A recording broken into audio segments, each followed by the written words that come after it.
তো কালকে বের হয়েছিলাম শুক্রবার। তো আমার অনেক ঠান্ডা লেগেছিল, তো বাসায় নিজের হাতে রান্না একদমই খেতে ইচ্ছে করছিল না, তাই বের হয়ে গেলাম। 5 ভাইয়ে ভর্তা দিয়ে ভাত খাবো। তো গেলাম, তো বাচ্চাদেরকেও সাথে নিয়েছি।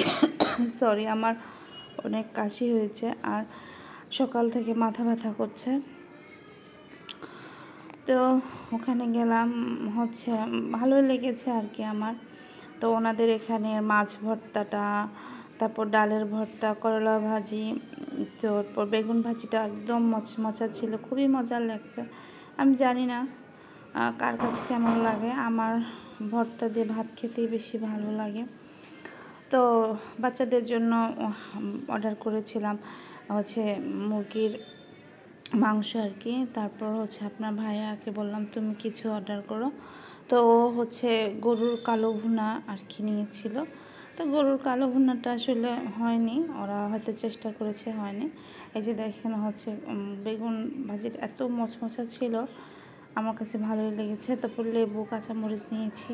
আর করলা ভাজি তো অসাধারণ, ওরা যে কীভাবে করলা ভাজিটা ভাজে জানি না, তবে আমার কাছে খুবই ভালো লাগছে। তো এখানে খাওয়া দাওয়া করলাম। আর আমি একটা মাছ অর্ডার করেছিলাম, বোয়াল মাছ। তো মাছের তো বেশি দাম, একটা মাছই অর্ডার করেছি। ওরা তো কেউ বাচ্চারা মাছ খাবে না। পরে মাছ আমার মেয়েটা খুব পছন্দ করেছে, ওকে মাছটা খাওয়াইছি, আমিও খেয়েছি, অর্ধেক খেয়েছে।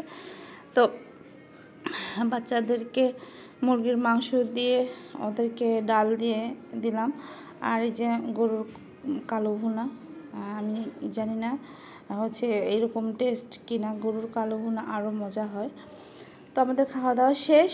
আমরা দই, আমি আর আপনাদের ভাইয়া দই নিয়েছি, আর বাচ্চারা দই খাবে না, ওদেরকে 3জনকে 3টা ঠান্ডা কিনে দেওয়া হয়েছে। যাই হোক, আমাদের এখানে খাওয়া দাওয়া শেষ। আমরা এখন বিলটা দিয়ে বের হয়ে যাব। আসলে বাচ্চাদেরকে বাসায় রেখে আমি একটু বের হব, আমার একটা কাজ আছে। তারপর একটু আপনার ভাইয়াকে নিয়ে একটু মোটরসাইকেলে ঘোরাঘুরি করব। এই যে আমরা বের হয়ে গিয়েছি বিল টিল দিয়ে। আর আমরা গিয়েছিলাম রিক্সাতে, কারণ এখন আসলে মোটরসাইকেলে বাচ্চাদেরকে নিয়ে আসতে ভয় লাগে, বেশি লোড হয়ে যায়। এই যে আমরা রিক্সাতে উঠে গিয়েছি, তো আমরা বাসাতে যাচ্ছি। তো সবাই ভালো থাকবেন। আমি ভিডিওটা এখানেই শেষ করছি। আর আমার ভিডিও ভালো লাগলে লাইক, কমেন্ট, শেয়ার করবেন, পাশে থাকবেন। আর যদি ভিডিও ভালো না লাগে তাহলে ইগনোর করবেন, কারণ ভিডিও প্লে করার পর আমার পুরো ভিডিও না দেখলে আমার ভিউজ চলে যায়। তো সবাই ভালো থাকবেন। আল্লাহ হাফেজ।